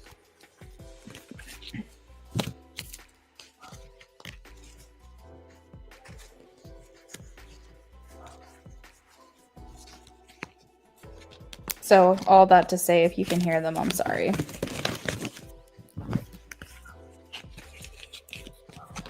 All right, so on your love line, you have 6, 21, and 15, indicating your ideal match. And if your ideal match is this energy of 6, 21, 15, that would mean your husband. And since we're referencing your future husband, we are talking the lovers, the devil, and the world. So the lovers is Gemini, the devil is Capricorn, and the world is Saturn, which is Capricorn. So you have very strong like Capricorn and Gemini energy in this. And I can, as a Gemini stellium and a Capricorn stellium, I can say we're good people. Okay, we're good people. Now that's according to your destiny matrix is heavy Cap and Gem energy, but we're going to pull tarot now and we're going to see what comes through.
Okay, so I've got more earth energy, Virgo. So that could be maybe like he has like, you know, whatever's in his Virgo house, he's got placements there. And maybe in his Leo house, he's got placements there as well. I'm feeling a lot of earth energy. And then like a little air, a little fire, if that makes sense. So what I will say, I'll say Leo. I will say Virgo and Scorpio according to tarot. But I'm going to say Cap and Gem based off of your destiny matrix. Now, he could, if you look up his astrological chart, he could have a lot of these placements.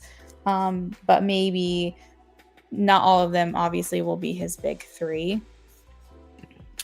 But I think that's a pretty well balanced type of person because it indicates that even if he's got some like fire and desire for flair and like the capacity of depth and reflection and being like a sexual being, he is able to ground himself. He is able to have discipline. He is able to like process mentally with the Gemini energy, like all of this information. So he just feels like a very grounded individual, one that's excited to be with you physically, mentally, emotionally, all of that.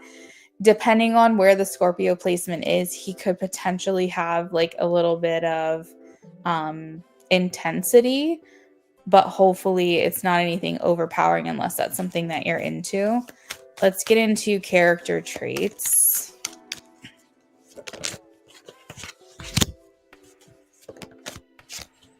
Inquisitive, this person likes having a plan. So not that you can't surprise this person, but I feel like him not knowing what the plan is just not good.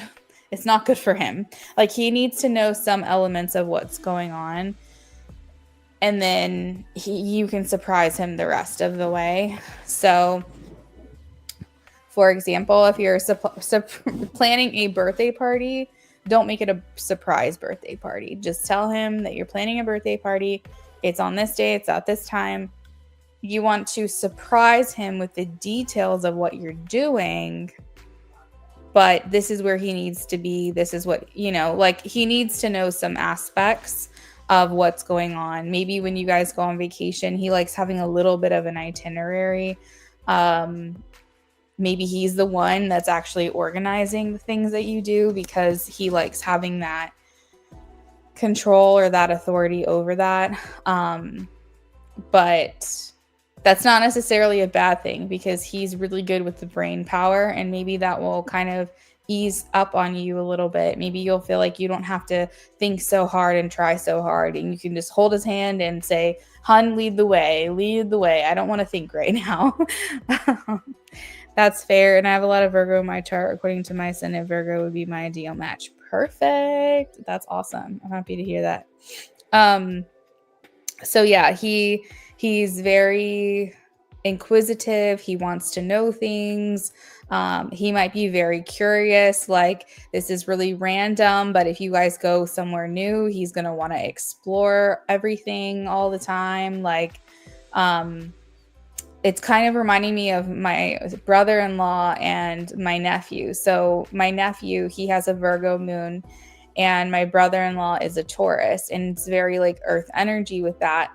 And they love my sister, and my sister's a Virgo too, and she was the same way as a child. All three of them love going places and exploring.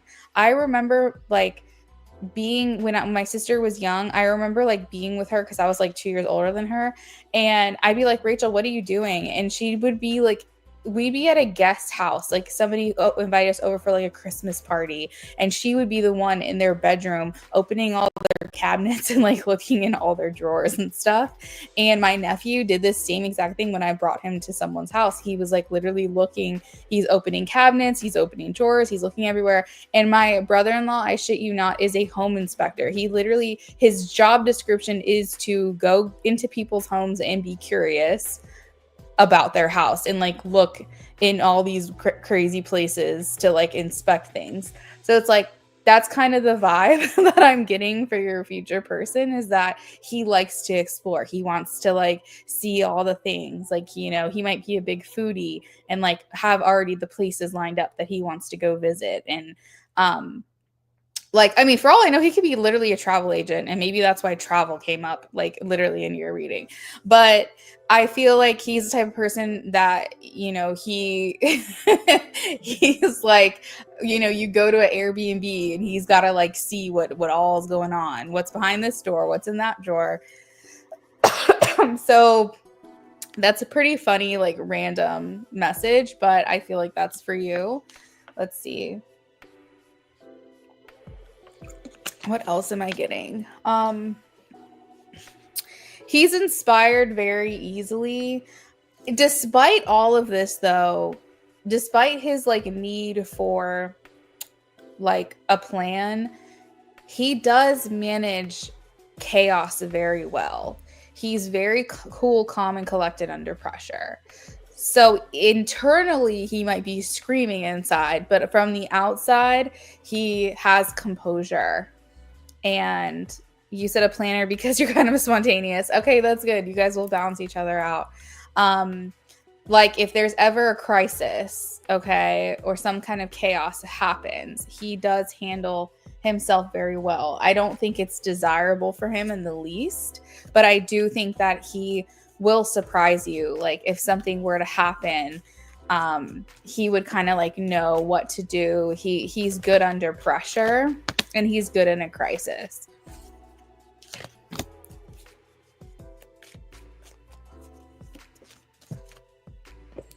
I feel like he's a really hard worker. I feel like he's also been through some loss himself, and that's been tough for him, but I think that it makes him a more down to earth, more present individual. He lives for today and he knows how to really appreciate a moment and appreciate a person because of maybe some of the struggle that he has been through.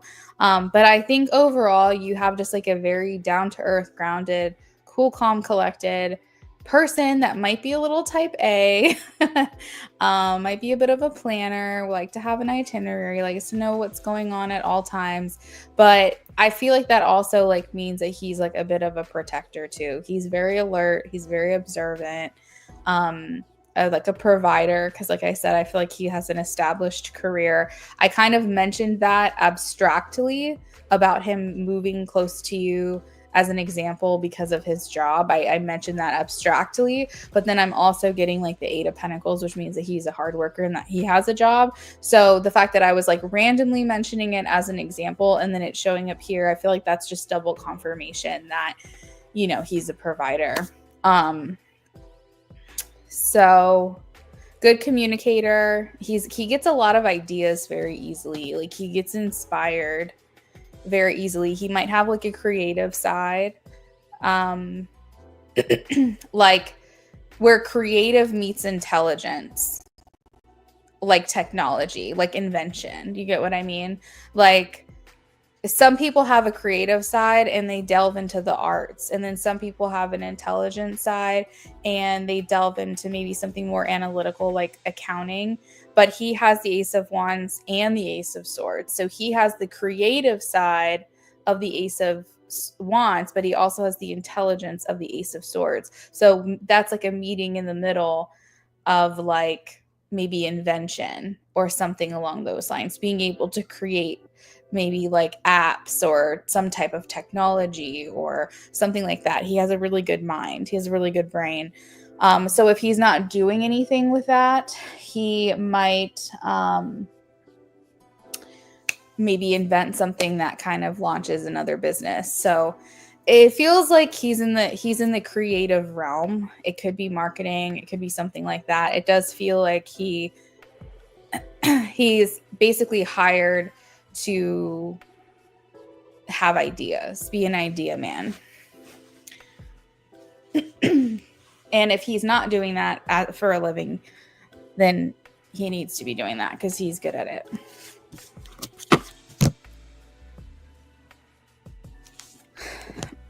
So that is what I've got for you, Em. Does that answer all your questions, or did you want to add on for anything else?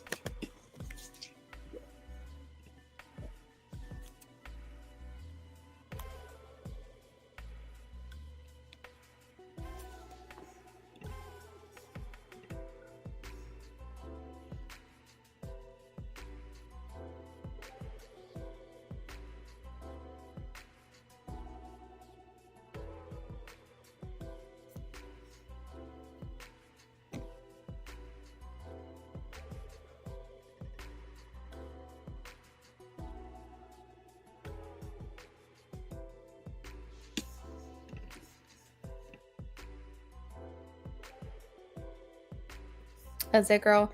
I'm excited to meet this mystery man. I'm excited for you. I feel like this person's a good one. So what's great about tarot readings is like if you get kind of like insight into who this person is, and if you like what you hear, then kind of use that as a guideline for what you're looking for. You know, like now that you know, try when you're meeting people, when you decide to go out there and start dating, if this person doesn't fit this description, then you can go, that doesn't sound like my husband. You know, then you can kind of go, never mind, like canceling you out, like we're moving on to someone else. It might be like a good frame of reference for you. to kind of like be able to check a box and be like, does he have a job? Check. Like, you get what I mean? Does he live close by? Hopefully he does, kind of vibe. Just one day at a time to heal yourself. That's really all that you can do.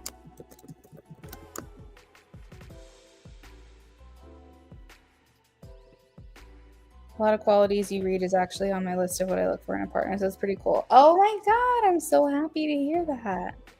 You definitely have a partner, a future partner that takes the lead in a lot of ways. So I like to see that for you.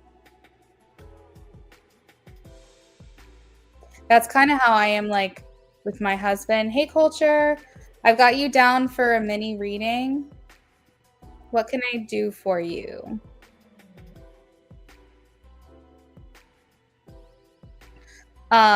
You know, like my brain is on overdrive 24/7, and I'm telling you what, it's so nice to just be a girl. It's so nice to have like your person who just can think for you. Like when we go out anywhere, he drives, he figures out where something is. You know, I don't think about it. He's like, "Well, where do you want to go?" And I'm like, "I don't know. Does it sound good?" And he's like, "Yeah." And then he figures it out. Where is this place at? Where do we go? How do we get there? He fills up the gas.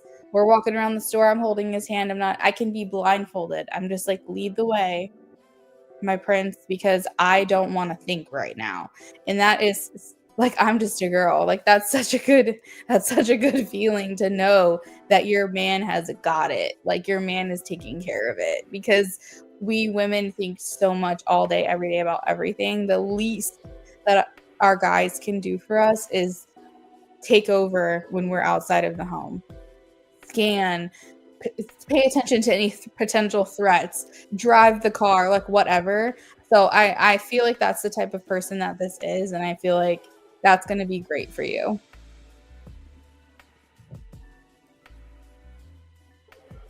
Yeah, totally, totally.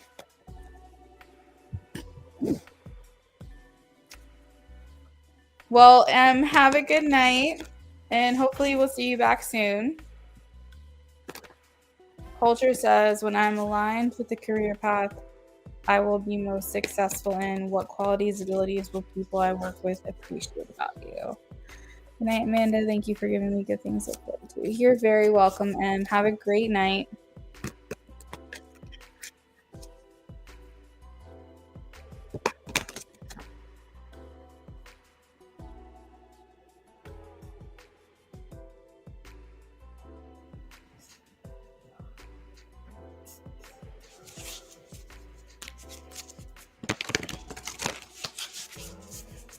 What qualities will people she works with appreciate about her?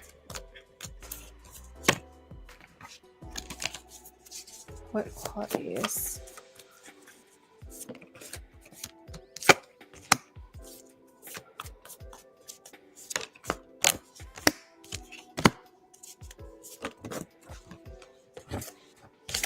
So, Culture, I actually see you being in a position of power, or being like in a supervisory type of role, somewhere where you take the lead and you're in charge of a group of people or like a department.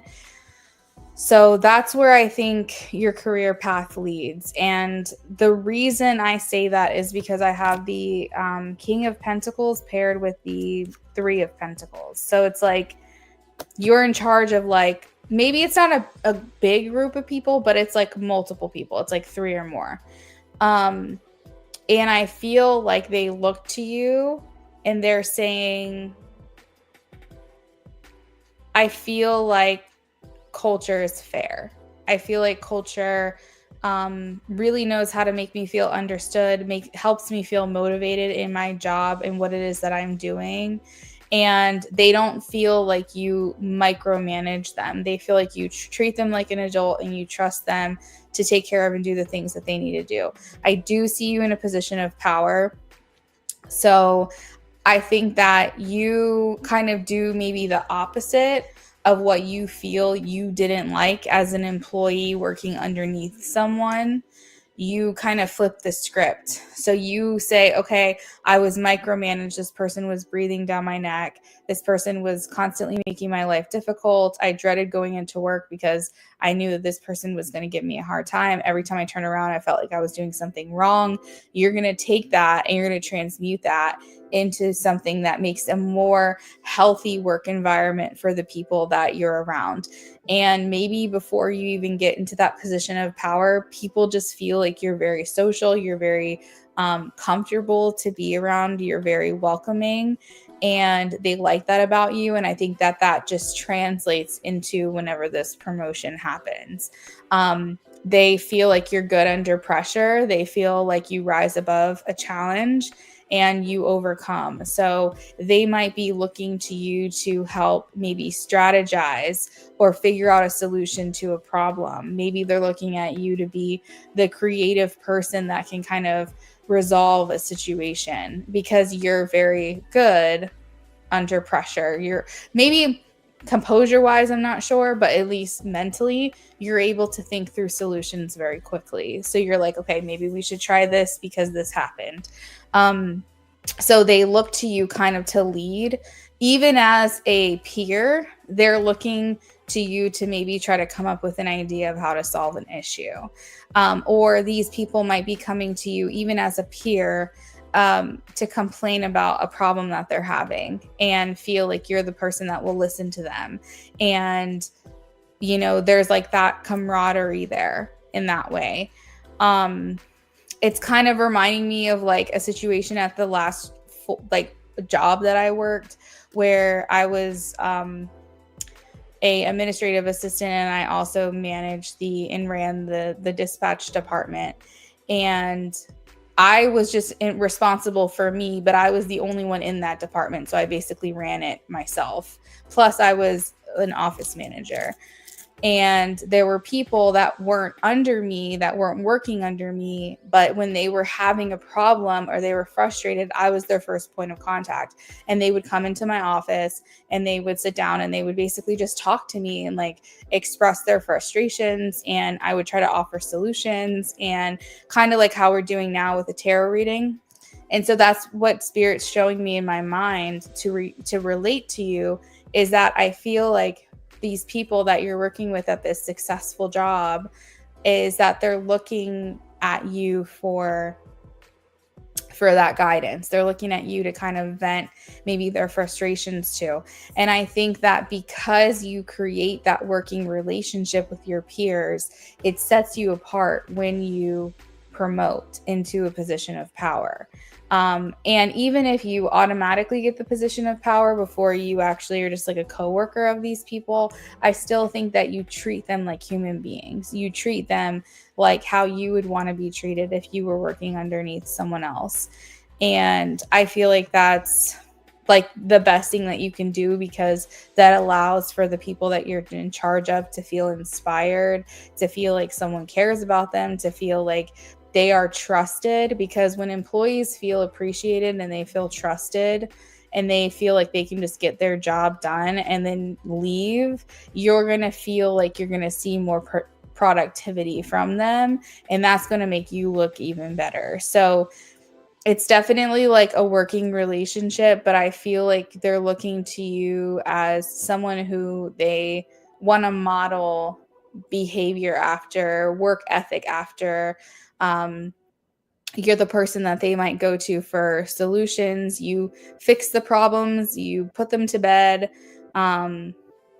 You might even potentially get like someone who might have some feelings for you, or like maybe where you're working, someone might kind of fall for you because you kind of are giving off that like boss vibe energy. Because I have the Queen of Pentacles, and that's like the boss. That's like the person that is in charge, and they just get shit done. They just take care of business, and that's kind of what I feel you've got going for you. You're very welcome. Does that answer your question, or did you want to add on to your reading?